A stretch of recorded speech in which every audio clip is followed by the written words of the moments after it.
Welcome to Rants TV. Hi guys, nandito po tayo ngayon sa Intramuros in Manila.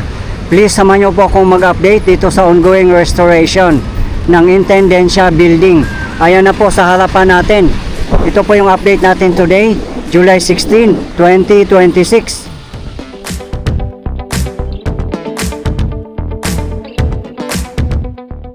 Three weeks ago, nag-update po tayo dito at ito na po ang latest development. Nagpipintura na po sila ng bago. Sa mga hindi po nakakaalam, ang Intendencia Building ay i-restore po ito as National Archives of the Philippines. National Archives of the Philippines o Pambansang Sinupan ng Pilipinas. Project Restoration and Conservation of the Intendencia Building Phase 3. Location Intramuros, Manila. Cost 17,359,888.08 pesos. Fund source GAA-2023. Implementing agency National Archives of the Philippines. Development partners Intramuros Administration, Department of Public Works and Highways, National Museum of the Philippines, and National Historical Commission of the Philippines. Contractor 401 Development and Construction Corporation. Brief description of project: demolition works, architectural works, metal, masonry, finishing, roofings. Structural works: concrete slab, concrete stair, grouting of old walls. Construction started December 1, 2023. Contract completion date May 27, 2024. Pero 2026 na po ngayon guys, no? Kaso lang hindi pa rin po siya natatapos at hindi po natin alam kung ano po ang dahilan.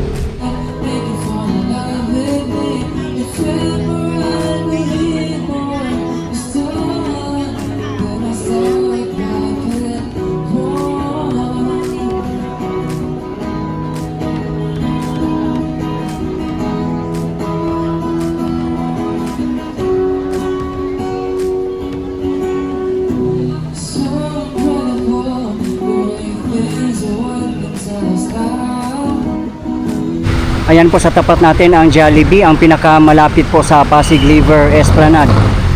Ayan lang po ang main road ng Intramuros, ang Soriano Avenue. Ayan lang po sa tapat natin ang BF Condominium.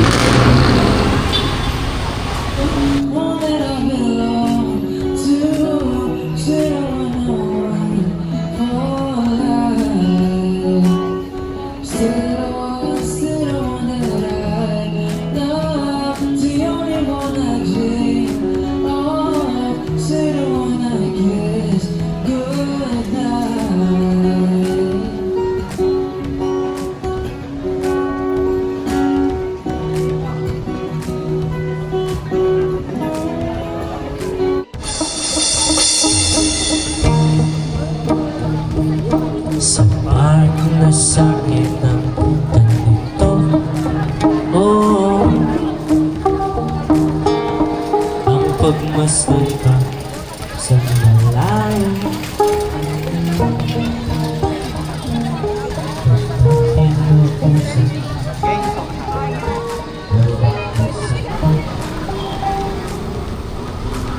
Ito po ang Solana Street. Ayan po ang BIR Building sa likod po ng BPI.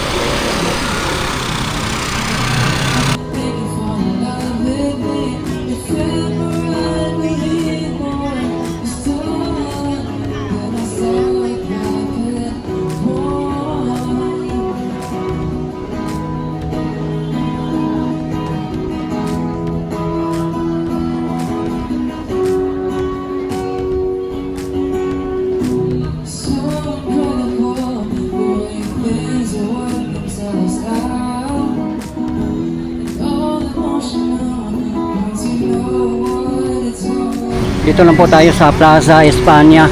Hindi pa nga rin po ito na rehabilitate.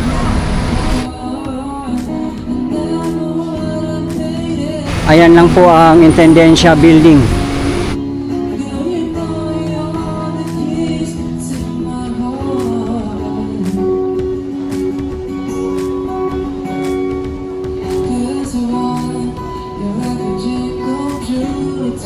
Ayan po ang monument ni Philip II, King of Spain.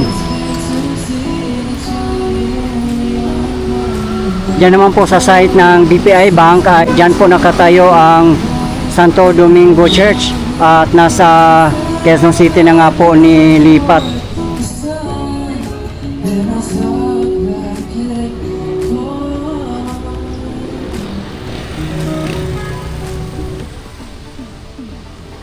Siguro ang final color nito is white.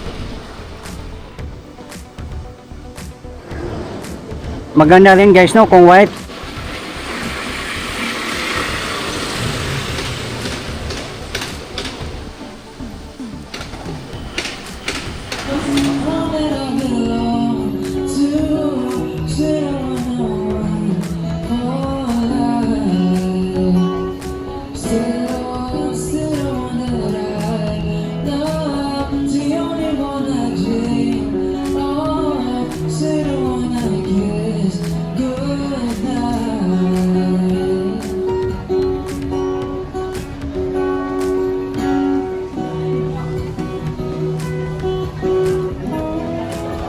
Ito po yung kahabaan ng Moralia Street.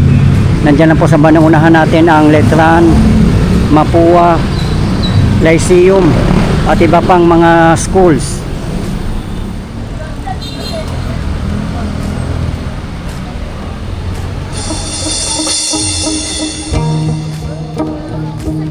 Sapat na sakit ang ganito. Oh, ang pagmasdan ka sa malayo.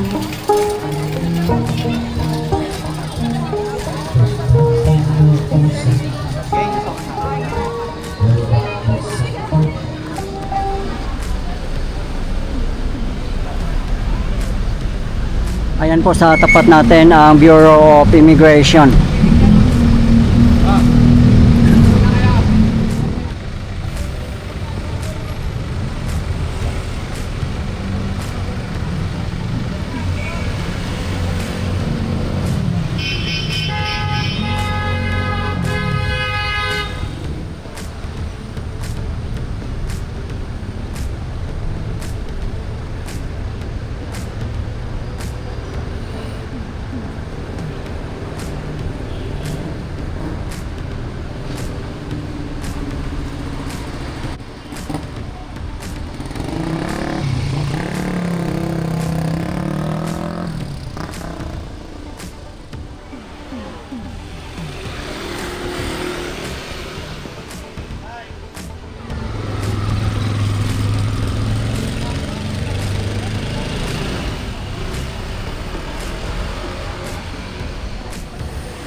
Sa mga gusto pong mag-jeep, pumunta dito. Ang mga signboard po na dumadaan ay South, Pier 15, Intramuros, Malanday, at iba pa.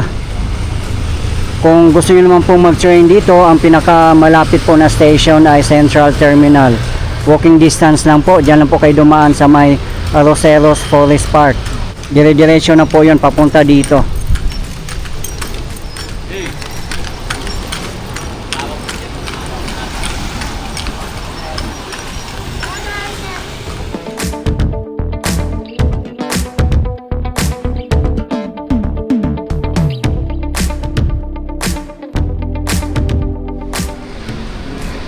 Ayan po ang Plaza Mexico. Katapat lang po mismo ng Intendencia Building.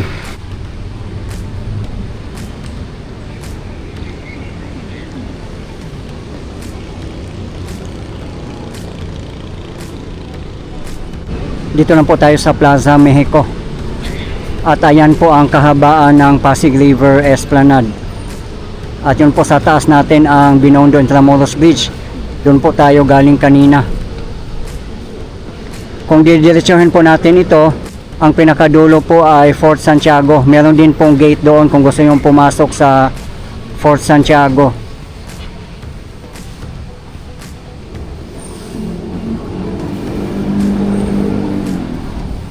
Ayan po ang monument ni Adolfo Lopez Mateos, President of Mexico from 1958 up to 1964.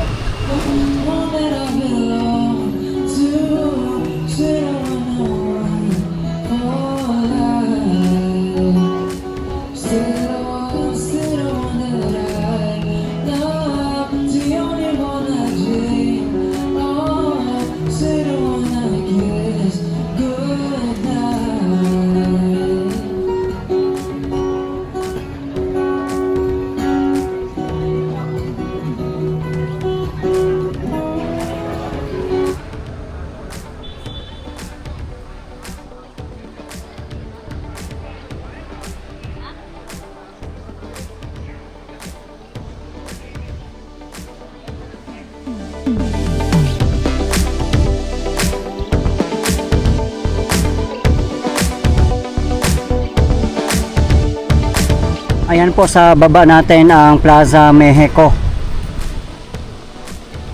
At ito po yung kahabaan ng Pasig River Esplanade. At yan naman po ang the iconic Binondo Intramuros Bridge.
Ayun lang po ang Intendencia Building.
Diyan po yung ticket booth at restrooms kung gusto nyo pong pumasok sa Fort Santiago. Ang entrance fee po ay 75 pesos para sa mga regular visitors at 50 pesos naman po para sa mga student, senior citizen and PWD.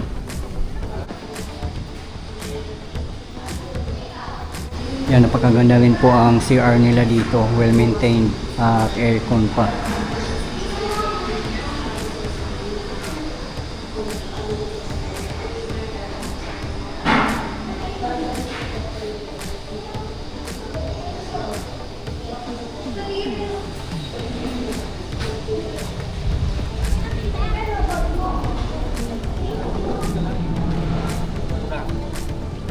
Ayan po ang bagong attraction dito sa Fort Santiago Esplanade. Napakagandang bangka po. Wala naman pong bayad pumunta doon at hindi pala ito umaandar. Pwede lang bumaba doon at magpa-picture. Mas maganda sana guys no na umaandar siya. Paikot po dito sa kahabaan ng Pasig River.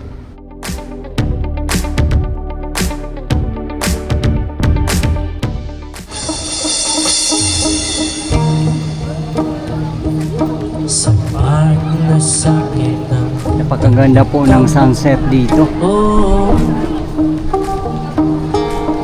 ang pagmasakit. Siguro in future makakaroon na dito ng boat rides.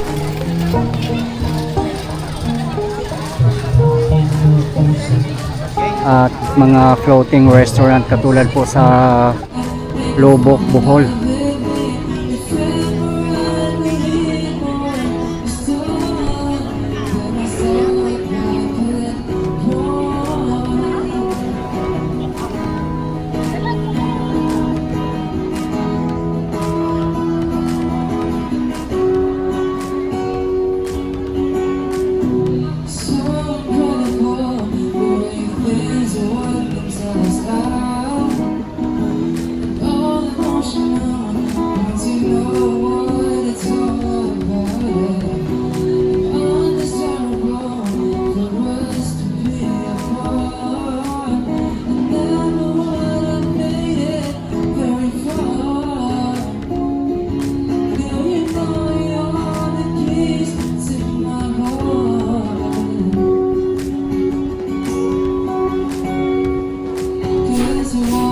Ayan lang po ang ticket booth.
Sa pagmasakit ng ganito.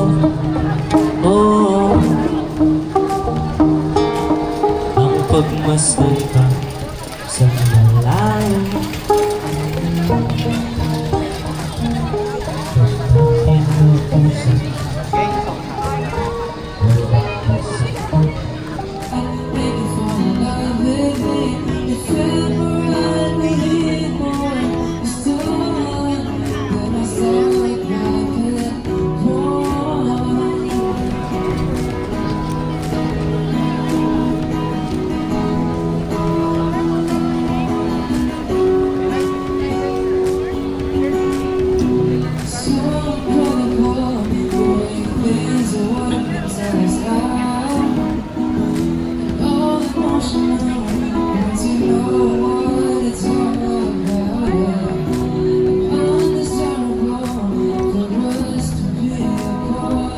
Okay guys, ito po yung latest update natin ngayon dito sa ongoing restoration ng Intendencia Building, Intramuros, Manila as of today, July 16, 2026.